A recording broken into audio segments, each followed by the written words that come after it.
Um forte terremoto atingiu o Tibete no dia 6 de janeiro de 2025. Infelizmente, pelo menos 126 pessoas morreram e centenas estão feridas.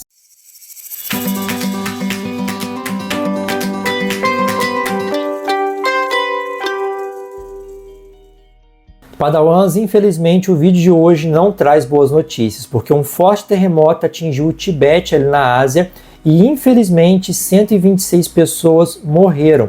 Essa é a última informação que eu pude ter acesso e centenas de pessoas estão feridas. Onde fica o Tibete e qual foi a magnitude desse evento?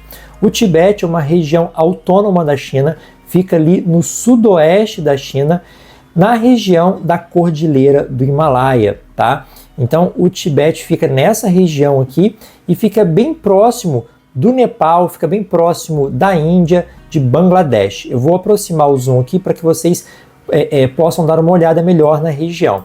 Então o epicentro do evento está marcado nessa bolinha verde, Nepal está aqui, a Índia está aqui, Bangladesh aqui e aqui a China, né? E essa região aqui é conhecida como Tibete, é uma região autônoma ali da China. O tremor atingiu magnitude 7.1, tá? Então foi uma magnitude considerada forte e ele foi bem raso, com uma profundidade fixada aqui em 10 km. Então foi praticamente ali na superfície.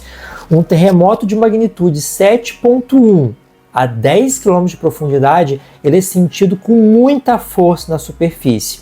E esse terremoto, infelizmente, acabou provocando uma série de danos ao país. Quando um terremoto acontece, pessoal, várias ondas sísmicas são liberadas. O que é um terremoto? O que você precisa entender para conseguir visualizar o que é um abalo sísmico, um terremoto?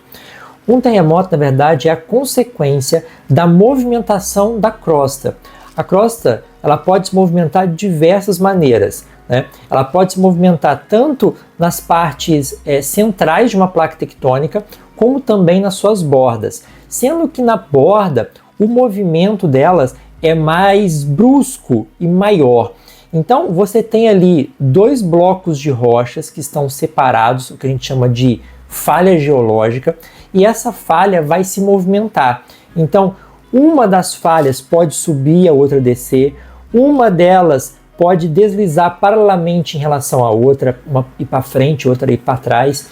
Então, esse movimento brusco vai gerar, então, ondas sísmicas. Essas ondas sísmicas vão se propagar em todas as direções a partir do ponto onde ocorreu a ruptura da rocha ou o deslocamento da falha. Então ela se propaga tanto para o interior da Terra como também para a superfície. O ponto onde o terremoto começa é chamado de foco ou hipocentro. O ponto acima do hipocentro na superfície é chamado de epicentro e geralmente ali o terremoto é sentido com mais força. Então essa bolinha verde que vocês viram no mapa, né, é justamente o epicentro do terremoto, onde ele ocorreu ali em relação à superfície. Agora, para você saber o ponto exato mesmo, onde houve a ruptura da rocha, você tem que descer ali 10 km, já que foi lá em que o evento realmente aconteceu. Essas ondas sísmicas, existem vários tipos delas, tá? Eu vou citar aqui algumas para vocês. Então, por exemplo, a gente tem as ondas P e as ondas S. As ondas P e as ondas S são as principais, tá?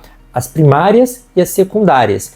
E cada tipo de onda ali que vem de um terremoto, ela faz com que a superfície se comporte de uma maneira diferente, ok? Então, um terremoto faz a superfície levantar na vertical, fazendo esse movimento aqui.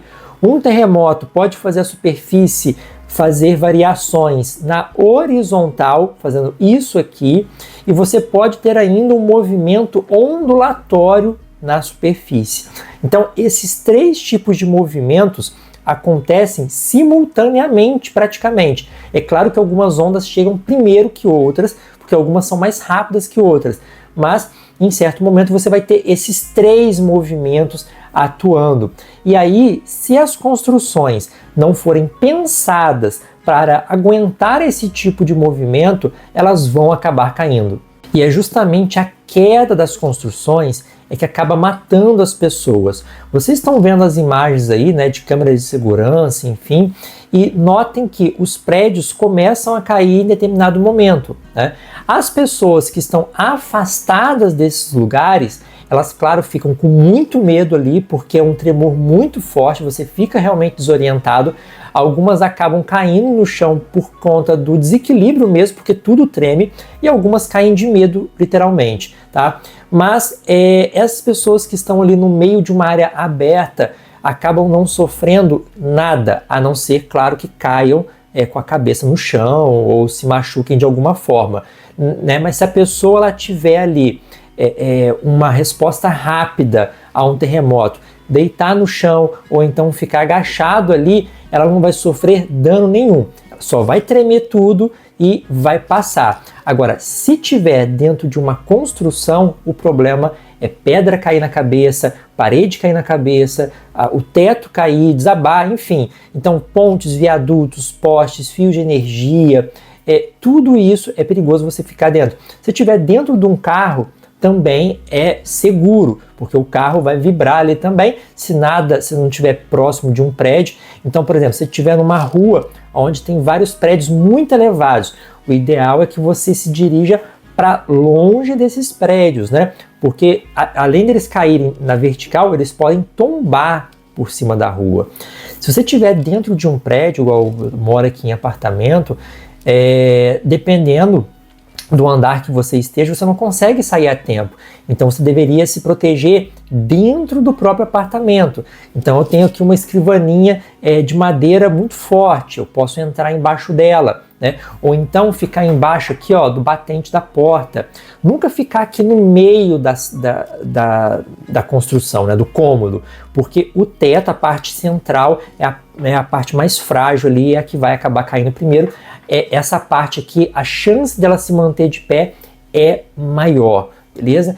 Eu já gravei um vídeo mostrando aí técnicas de sobrevivência, né? Para quem mora em países que tem terremotos constantemente, existe uma série de regrinhas. Eu vou deixar no cardzinho aqui em cima, caso você queira assistir.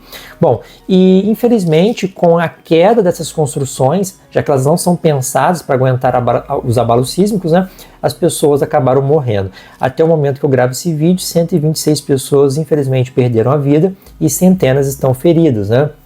As construções, elas precisam ter as paredes maleáveis para que a parede ela acabe balançando ali junto com o terremoto e não quebre, e também prédios devem ter sistemas de amortecimento. Aí os amortecimentos podem ser os mais variados tipos, existem diversos tipos de tecnologia, né? Tem amortecedores mesmo com molas, você tem ali amortecedores hidráulicos, você tem sistema de pêndulo também, né? Então existem vários sistemas para isso. O Japão tem vários desses tipos de mecanismos de engenharia civil para conseguir resguardar ali as suas construções, viadutos, prédios, casas também, tá certo? Bom, e as imagens que a gente pôde verificar são terríveis. O pânico que se instala nas pessoas ali passa um medo para a gente também. Por mais que eu, por exemplo, estude sobre terremotos e já fale sobre isso há um bom tempo, porque em geografia, né, quando eu dou aula, eu tenho em alguns bimestres, eu preciso falar sobre terremotos, eu explico isso para os alunos. Então é um assunto que eu já falo há muito tempo, mas presenciar um dessa magnitude deve ser uma sensação aterrorizante, né? Agora vamos olhar para essa região do Tibete e entender o que acontece geologicamente ali para ter um terremoto tão forte assim nessa área. Bom, pessoal, agora que a gente está no site do Serviço Geológico dos Estados Unidos, ok? Apliquei alguns filtros aqui para mostrar os eventos dos últimos 7 dias. Deixa eu dar só um panorama para vocês, porque é sempre bom falar sobre isso, né? Esses aqui são os eventos registrados pelo Serviço Geológico dos Estados Unidos nos últimos 7 dias. Então, 7 dias a gente só teve isso tudo aqui de terremoto. Então, terremoto, primeira coisa, se você está chegando aqui de paraquedas, está chegando aqui hoje, está me assistindo hoje. Terremoto não é uma coisa incomum na Terra. todos os dias existem centenas de terremotos acontecendo no nosso planeta. E de vez em quando acontece algum terremoto mais forte. Eu fiz um vídeo algum tempo atrás, um mês atrás mais ou menos, mostrando aí que um certo período do ano passado ficou um tempão sem um forte terremoto. E que quando o próximo terremoto acontecesse, provavelmente a gente teria um desconto desse período sem grandes atividades sísmicas. Bom, e a gente já teve alguns eventos sísmicos fortes só agora nesse comecinho de 2025, tá? Por quê? As placas tectônicas, elas estão se movimentando a todo momento, elas não param, tá? Porque o manto da Terra, a corrente de convecção do manto da Terra que impulsiona as placas tectônicas, esse movimento não para. Então, o ideal para áreas de limite de placas é que tenham realmente ali sempre pequenos abalos sísmicos, mostrando que as placas estão ali raspando umas às outras, produzindo esses abalos sísmicos, mas seriam pequenos. Só que tem momentos em que a placa dá uma travada uma na outra, só que a tensão ali está se acumulando, a corrente de convecção está atuando e de repente essa energia é liberada de uma vez só, acontece a ruptura na rocha, uma ruptura brusca. Dependendo, pessoal, da magnitude do terremoto, essa ruptura na rocha ela pode ser da ordem de dezenas ou de centenas de metros, tá certo? Você tem ali uma grande ruptura na rocha que produz o evento sísmico. Então, Padawans, a ocorrência de tremores no nosso planeta é considerada normal, inclusive nessa quantidade aqui. Isso aqui é o normal de tremores para a Terra. E de vez em quando, infelizmente, acontece um tremor assim. E, bom, em áreas de placas tectônicas, de limite de placas tectônicas, às vezes esse limite acaba passando por uma área povoada. E se a área for pobre ou uma área que não for preparada para aguentar grandes abalos sísmicos, acaba acontecendo uma tragédia como essa ali do Tibete. Bom, o Tibete fica numa região de encontro de duas placas tectônicas, uma região de convergência, aqui as placas estão uma empurrando a outra. A gente está falando da grande placa euroasiática, que é essa placa que envolve a Europa e a Ásia, e essa placa aqui, que é a Indo-Australiana, que envolve a Índia e a Austrália. Muita gente não sabe disso. A Austrália e a Índia, elas ficam na mesma placa tectônica, tá? E, bom, a Índia, originalmente, ela não ficava encaixada aqui na Ásia, ela não ficava na Ásia.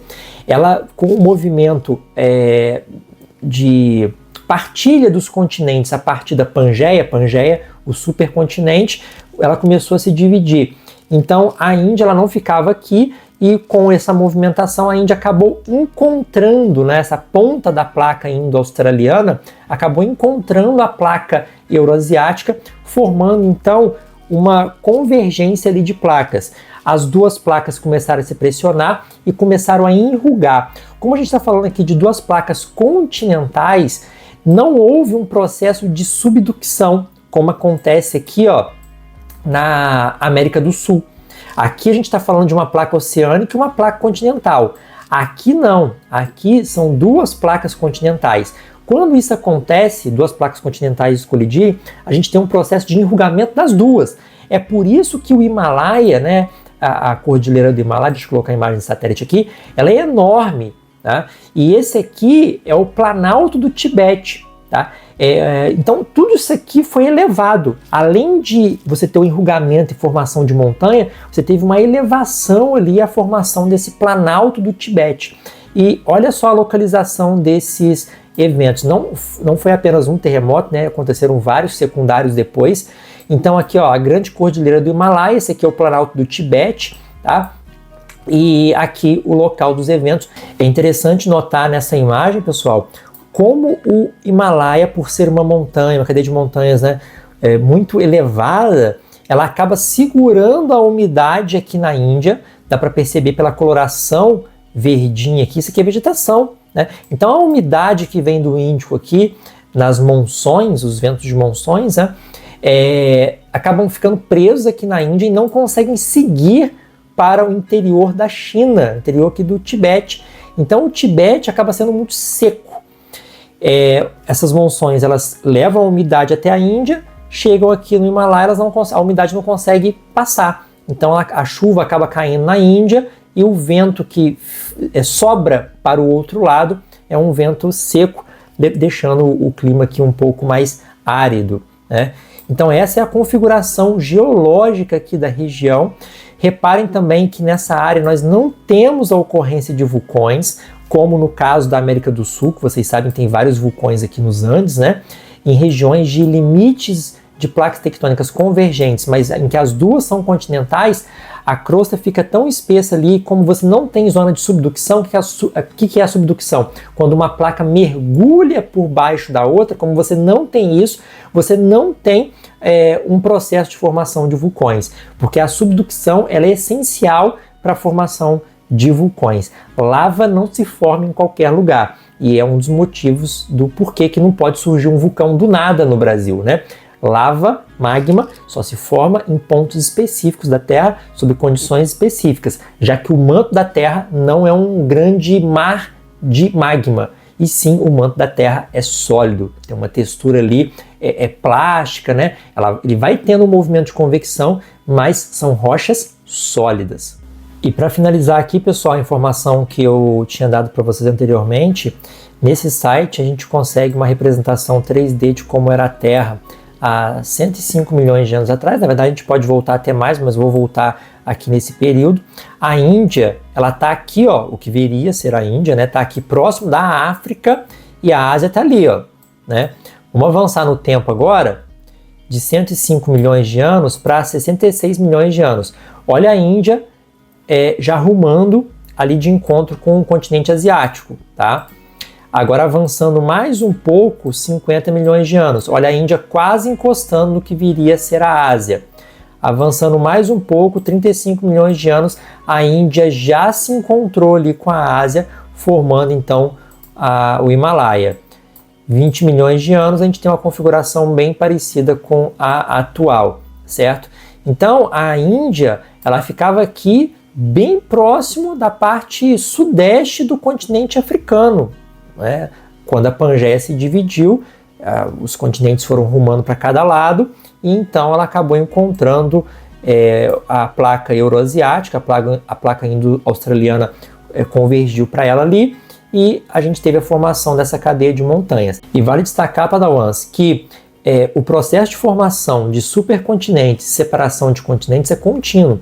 A gente fala muito da Pangeia aqui porque a Pangeia foi o último, mas antes da Pangeia já existiram outros supercontinentes, e antes da Pangeia também já existiram continentes separados, como nós temos hoje. A gente hoje está numa configuração onde temos os continentes separados. No futuro eles vão se unir novamente e vão continuar nesse processo de união e separação, justamente porque o movimento das placas tectônicas ali não cessa. Padawans, essa foi a nossa análise de hoje. Infelizmente uma tragédia, né? Eu sempre falo que o nosso planetinha azul aqui é um planeta muito lindo, mas é um planeta muito perigoso de se viver, tanto pelas ações humanas como também pelas terríveis forças da natureza. As forças da natureza, elas são essenciais para nos dar a vida, né? Em diversas esferas. Então as chuvas são importantes para as plantas, né? Através do ciclo da água a gente tem aí sempre águas potáveis, renováveis nos mananciais. A gente tem também a importância dos vulcões trazendo minerais para a superfície, diversos minerais que a gente utiliza aqui na produção humana. Tudo que está ao nosso redor veio de recursos minerais que a gente extrai do solo, e esses recursos minerais um dia ali estiveram dentro de vulcões, então isso é extremamente importante. Os vulcões também foram importantes no passado para a própria geração de vida. O movimento das placas tectônicas é fundamental para que a vida exista tal como é no nosso planeta. Um dia eu vou fazer um vídeo sobre isso, falando sobre o porquê dessa movimentação e da existência de placas tectônicas. É algo fundamental para se ter vida na Terra, né? Mas enfim, toda a configuração do nosso planeta, ela é otimizada para que a vida aconteça do jeito que ela acontece aqui. Mas infelizmente, essas mesmas forças da natureza que nos concederam aí um planeta possível de ser habitável, elas também às vezes exageram, né, nas suas doses, provocando então esse número alto de mortes. Desejo aqui né, os meus sinceros sentimentos a todos os familiares que perderam entes queridos lá no Tibete, e força aí para os tibetanos reconstruírem as suas casas, suas construções, e que a força geográfica esteja com todos eles, né? Deus ajude. Padawans, então eu vou ficando por aqui, tá? Um grande abraço a todos vocês e até mais. Tchau.